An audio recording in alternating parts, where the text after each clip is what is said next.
화면에 보이는 이 메시지 캡처 저희가 사전에 공유드렸던 종목 정보 기록이에요.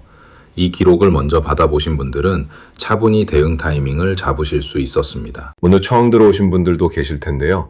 저는 기업 탐방 12년 차로 아무도 주목 안 한 소형주를 발굴해서 같이 나누는 채널을 운영하고 있어요. 저는 종목 찾아 산만리이고요. 감정이 아니라 숫자랑 현장 취재로 풀어드리는 게 제 원칙이에요. 구독이랑 알림 설정만 해두시면 새로운 탐사 리포트 올라올 때마다 편하게 받아보실 수 있어요. 천천히 같이 발굴해봐요. 근데 영상 볼 시간이 길어서 끝까지 보기 어려우시거나 실시간으로 대응법을 알고 싶으신 분들은요. 화면에 보이는 제 개인 번호로 산만리 적어주시고 지금 보고 계신 영상의 종목명도 같이 보내주세요. 제가 한 분 한 분 확인해서 탐사 리포트 체험 안내 보내드릴게요. 영상 후반부에선 여기서 못 다룬 추가 지표도 같이 살펴볼 거예요. 끝까지 편하게 봐주세요. 자, 그럼 차근차근 같이 시작해 볼게요. 차트 같이 한번 볼게요. 이 가파른 출렁임 보이시죠? 며칠 전만 해도 7,000원 부근에서 거래되던 종목이 단숨에 4,000원 초반까지 밀려 내려왔어요. 그러더니 또 장중에 보면 위로 튀어오르는 움직임이 같이 잡혀요. 이런 흐름이 흔한 흐름이 아니에요. 저도 12년 동안 소형주를 쫓아다녔지만 일주일도 안 되는 사이에 40% 가까이 빠졌다가 다시 두 자릿수 반등을 시도하는 종목은 흔치 않거든요. 그런데 이 회사 시가총액 4,353억밖에 안 돼요. 코스닥에서 보면 중소형주 중에서도 작은 편이에요. 이런 작은 회사가 왜 이렇게 시장에서 회자되고 있는지 제가 이번 주 내내 IR 자료랑 업계 자료를 뒤져봤어요. 서류만 보면 아무것도 아닌 것처럼 보이는데 실제로 들여다보니까 다르더라고요.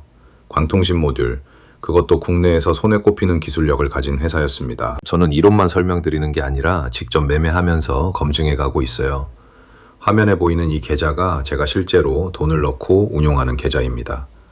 같이 공부하시는 분들이랑 이렇게 차근차근 대응하고 있어요. 이 회사 뭘 만드는 곳인지부터 정리해 드릴게요. 광통신 모듈 그리고 광트랜시버라고 부르는 부품을 만드는 회사예요. 쉽게 말씀드리면 데이터 센터나 통신기지국에서 빛으로 데이터를 주고받게 해주는 핵심 부품이에요. 요즘 AI 데이터 센터 짓는다는 얘기 많이 들으셨죠? 그 안에서 서버끼리 또 서버랑 외부망이랑 데이터 주고받을 때 이 광통신 부품이 반드시 들어가요. 그러니까 AI 인프라 투자가 늘어나면 이론적으로는 수혜를 받을 수 있는 자리에 있는 회사예요. 게다가 이 회사 광통신만 하는 게 아니에요. 방산업체들이랑 협력해서 군용 통신, 레이더 쪽으로도 사업을 확장하고 있어요. IR 자료 받아봤더니 이 부분이 생각보다 비중이 커지고 있더라고요. 자, 그럼 왜 갑자기 이렇게 출렁했는지 풀어드릴게요. 이게 사실 한 달 전부터 이어진 스토리예요. 올해 4월 중순 이 회사 주가가 8,100원까지 올라갔어요. 사상 최고가예요. 그러더니 한 달 조금 넘는 사이에 거의 반토막이 났어요. 정확히는 최고가 대비 49% 가까이 빠졌습니다. 그러고 나서 5월 말에 다시 한번 7,000원 부근으로 반등을 시도했고 다시 4,000원대로 밀린 거예요. 탐방 다녀온 입장에서 보면 이건 회사 자체에 문제가 생긴 게 아니에요. 사업도 그대로고 IR에서 들은 수주 흐름도 끊긴 게 아니거든요. 그런데 주가는 왜 이렇게 출렁였을까요? 제가 정리해본 핵심은 두 가지예요. 하나는 재료가 미리 반영됐다는 거고 또 하나는 거래 주체가 단기 자금 위주라는 거예요. 먼저 재료 얘기부터 드릴게요. 엔비디아 CEO가 한국 방문한다는 뉴스가 6월 초에 나왔어요. 이 뉴스가 광통신 AI 인프라 관련주들의 기대감을 다시 불어넣었거든요. 그런데 빛과전자는 이미 4월에 이 기대감으로 8,100원까지 올랐다 빠진 종목이에요. 그래서 막상 방한 임박 시점에는 차익 실현 매물이 같이 쏟아진 거예요. 두 번째는 거래 주체예요. 6월 4일 하루 거래량이 2,200만 주가 넘었어요. 시가총액이 4천억대인 종목에서 시총 절반 이상이 하루 만에 돌았다는 뜻이에요. 이 정도면 외국계 큰 손이 조용히 매집하는 그림이 아니라 단기 자금이 들락거리는 그림이에요. 수치로 보면 더 명확해요. 6월 1일에 14.94% 급락이 나왔고요. 그 다음 거래일에 장중 11% 폭등이 다시 잡혔어요. 또 6월 4일엔 8% 넘는 반등이 나왔습니다. 이런 패턴 제가 12년 동안 봐온 패턴이에요. 신고가 한 번 찍은 소형주가 단기 자금에 의해 위아래로 흔들리는 전형적인 흐름이에요. 그래서 차트만 보고 들어가시면 위아래 다 맞기 쉬워요. 안에서 무슨 일이 벌어지는지를 같이 봐야 합니다. 여기까지 따라오신 것만으로도 충분히 잘하고 계신 거예요. 조금 더 깊이 들어가 볼게요. 화면에 보이는 이 사진, 제 탐사 리포트를 받아보신 투자자분들의 실현 수익 기록이에요. 이분들이 특별한 게 아니에요. 정보를 먼저 받으셨을 뿐이에요. 여러 종목에 걸쳐 사전에 정보를 받아보신 분들의 실제 결과예요. 하루 이틀 얘기가 아니라 매일 매주 쌓이고 있는 결과예요. 매일 현장 발굴하고 매일 공유하기 때문에 이런 결과가 가능했다고 봐요. 이런 결과를 내신 분들이 특별한 게 아니에요. 정보를 먼저 받고 차분히 대응하셨을 뿐이에요. 입장 비용 전혀 없는 공개 탐사 공유예요. 유료 상품이나 추가 결제 같은 거 정말 없어요. 영상 후반부에는 제가 이번 주에 새로 발굴한 또 다른 광통신 방산 복합 소형주 한 종목도 같이 정리해놨어요. 빛과전자보다 시총이 더 작은데 수주 흐름이 더 단단한 곳이에요. 영상에서는 이름까진 못 밝히지만요. 화면에 보이는 제 개인 번호로 산말리라고 편하게 보내주시면 그 종목 리포트도 함께 안내드릴게요. 보시는 것처럼 저희 탐사 리포트 구독자분들의 실제 결과예요. 꾸준히 발굴하고 꾸준히 수익으로 이어지고 있어요. 오늘 영상에서 말씀드린 핵심, 이 흐름은 아직 끝나지 않았어요. 이제 본격적으로 제가 왜 이 회사를 주목했는지 정리해 드릴게요. 발굴 근거 3가지로 나눠봤어요. 첫째, 광통신 모듈 분야에서 국내 선에 꼽히는 기술력을 가진 회사라는 점이에요. 무선 기지국용, 광가 입자망용 광모듈을 직접 설계 생산할 수 있는 국내 업체가 많지 않거든요. 이게 단순히 부품 사다 조립하는 게 아니라 자체 설계 기술이 있다는 점이 핵심이에요. 둘째, 방산 쪽 매출이 늘고 있다는 점이에요. 기존 광통신 비즈니스에 방산 협력이 더해지면서 사업 포트폴리오가 두 축으로 만들어지고 있어요. 이게 의외성 포인트예요. 시장에서는 아직 빛과전자를 광통신 회사로만 보고 있거든요. 셋째, AI 데이터 센터 인프라 투자 사이클에 위치해 있다는 점이에요. 글로벌 AI 인프라 투자 흐름에서 광통신 부품 수요는 구조적으로 늘어날 수밖에 없는 자리에 있어요. 다만 솔직하게 말씀드릴 부분도 있어요. 이 회사 PBR이 5.13배예요. 코스닥 제조업 평균이 보통 1, 2배인 거 생각하면 결코 싼 회사가 아니에요. 이미 미래 성장 기대가 상당 부분 반영돼 있다고 봐야 해요. 그래서 저는 이 회사를 볼 때 단순히 싸다 비싸다로 접근하면 안 된다고 봅니다.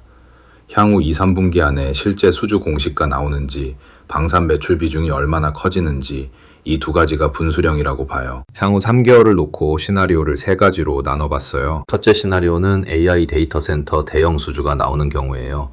이 경우엔 52주 고가였던 8,100원 부근까지 재도전 가능성이 있어요. 다만 발생 확률은 높지 않다고 봐요. 글로벌 공급망에 직접 편입되는지는 아직 불확실하거든요. 둘째 시나리오는 방산 복합 테마가 다시 부각되는 경우예요. 6,000원에서 7,000원 부근까지의 중간 목표가 가능한 시나리오예요. 이게 가장 현실적인 발생 가능성이 있는 시나리오라고 보고 있어요. 셋째 시나리오는 실적 없이 수급만으로 단기 랠리가 나오는 경우예요. 이미 한번 강한 랠리를 경험한 종목이라 발생 확률 자체는 가장 높은데 변동성이 가장 클 시나리오이기도 해요. 확률로만 보면 셋째 시나리오, 그러니까 단기 수급 랠리가 가장 높아요. 그런데 이 시나리오는 오를 때도 가파르고 빠질 때도 가파르거든요. 그래서 진입 타이밍이 정말 중요해요. 지금까지 정리해드린 내용을 한 번 흐름으로 묶어드릴게요. 4월 중순에 사상 최고가 8,100원을 찍었고요. 한 달 만에 절반 가까이 빠졌어요. 5월 말 다시 7,000원 부근으로 반등 시도를 했고 6월 초에 다시 4,000원대로 밀렸어요. 그리고 지금 4,000원 초중반 박스에서 변동성이 큰 상태예요. 오늘 같이 살펴본 핵심 흐름도 이런 식으로 반복되는 패턴이에요. 패턴을 알고 대응하시는 분들이랑 모르고 들어가시는 분들의 결과는 정말 다르거든요. 화면 보이는 번호로 산말리라고 편하게 보내주시면 공부방 입장 안내드려요. 입장 비용 전혀 없어요. 들어오신 뒤에도 어떤 금전적 요구도 없어요. 순수하게 발굴 정보 같이 나누는 자리예요. 수급 측면에서 한 번 더 정리해 드릴게요. 외국계 대형 창구가 조용히 매집하는 그림은 아직 보이지 않아요. 6월 4일 거래량 2,200만 주는 단기 자금 중심의 회전을 시사해요. 연기금이나 공모펀드 같은 장기 자금은 이런 고변동성 종목에 잘 들어오지 않아요. 그래서 지금 이 종목 가격을 만드는 주체는 트레이딩 자금하고 개인 투자자예요. 이게 무슨 의미냐면 가격이 펀더멘털보다 심리에 더 민감하게 움직인다는 뜻이에요. 그래서 제가 앞으로 3개월 동안 체크할 포인트 정리해 드릴게요. 첫째, AI 데이터 센터 관련 수주 공시가 나오는지 봐야 해요. 둘째, 방산 매출 비중이 분기 실적에서 얼마나 늘어나는지 봐야 해요. 셋째, 거래량 패턴이 안정화되는지 봐야 해요.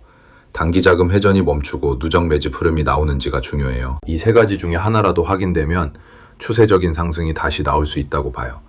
반대로 셋 다 확인이 안 되면 4,000원에서 5,000원대 박스권에 갇혀 있을 가능성이 더 커요. 지금 이 순간에도 시장은 움직이고 있어요.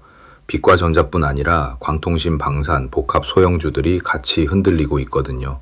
그 안에서 제가 따로 발굴해둔 종목들이 있는데요. 영상에서 다 풀어드리기엔 정보가 너무 많아요. 저희 탐사 리포트 구독자 정원이 거의 다 찼어요. 남은 자리가 많지 않은데 지금 놓치셔도 괜찮아요. 다만 관심 있으시면 차분히 연락 주시면 순서대로 안내 드릴게요. 자, 마무리해 드릴게요. 화면에 보이는 번호로 산말리라고 편하게 보내주세요. 빛과전자 추가 대응 시나리오랑 영상에서 못 풀어드린 또 다른 광통신 방산복합 소형주 리포트도 함께 안내 드릴게요. 입장 비용 전혀 없는 공개 탐사 공유예요. 유료 상품이나 추가 결제 없어요. 먼저 들어보시고 맞지 않으면 솔직히 말씀해 주셔도 돼요. 강요 없어요. 같이 공부하시면서 맞는다 싶으시면 계속 함께 해주시면 돼요. 오늘 영상 댓글에는 여러분이 보고 계신 광통신, AI 인프라 관련 종목 중에 궁금한 회사 이름 한번 남겨주세요. 제가 다음 탐사 주제로 잡고 직접 IR 자료까지 받아서 정리해 드릴게요. 구독이랑 알림 설정 안 하신 분들은 꼭 챙겨주세요. 다음 영상에선 시가총액 1천억 미만에서 막 떠오르고 있는 또 다른 숨은 광통신 부품주 한 곳을 같이 탐사해 볼 예정이에요. 그럼 다음 탐사 리포트에서 또 만나요. 종목 찾아 산말리였습니다.